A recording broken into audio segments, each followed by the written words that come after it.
Labubo dolls hindi dapat tangkilikin hango sa demon gods. Viral ang naging pahayag ng isang netizen tungkol sa mga labubo dolls, ang mga monster art toys na nilikha ng designer na si Kasing Long mula sa Hong Kong, na sinasabing hango ito sa mga karakter mula sa kadiliman. Sa isang post ni Jenny Escariles sa Facebook, binigyang diin niya na hindi angkop para sa mga Kristiyano ang pagbili o pagkolekta ng mga manikang ito. Don't be a labubo monster lover. Labubo dolls, Nordic elf, monsters. The root is from a Nordic mythology demon gods, ani Jenny sa kanyang post. Dagdag pa niya, nakababahala isipin na may mga tao na nag-uukol ng kanilang oras at atensyon sa pangangalap ng mga ganitong uri ng laruan na may kaugnayan sa mga demonyo. Don't let demon spirits enter into your home. As Christ followers, we have no business bringing these character dolls into our homes, patuloy na sinabi ni Jenny. Dahil sa kanyang pahayag, mabilis na kumalat ang kanyang post at nagdulot ito ng sari-saring reaksyon mula sa mga netizen. Marami ang sumang-ayon sa kanya. Sinasabing mahalaga ang pag-iingat sa mga bagay na maaaring makaapekto sa kanilang espiritual na buhay.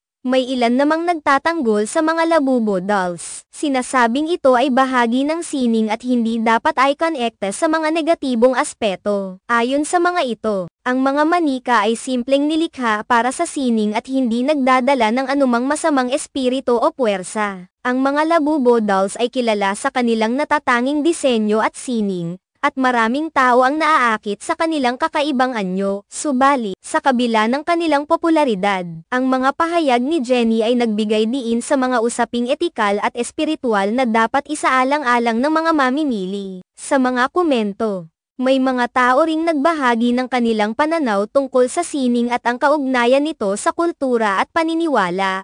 Ang mga debate ay lumawak, kung saan tinalakay ang mga implikasyon ng paglikha at pagkolekta ng mga art toys na ito. Sa kabila ng pagkakaroon ng mga taga-suporta at kritiko, ang issue ay nagtataas ng mga mahahalagang tanong tungkol sa kung paano natin tinutukoy ang sining at ang mga hangganan nito. Ang mga labubo dolls, sa kabila ng kanilang orihinal na layunin bilang mga laruan, ay naging simbolo ng mas malalim na pag-uusap tungkol sa moralidad at espiritualidad.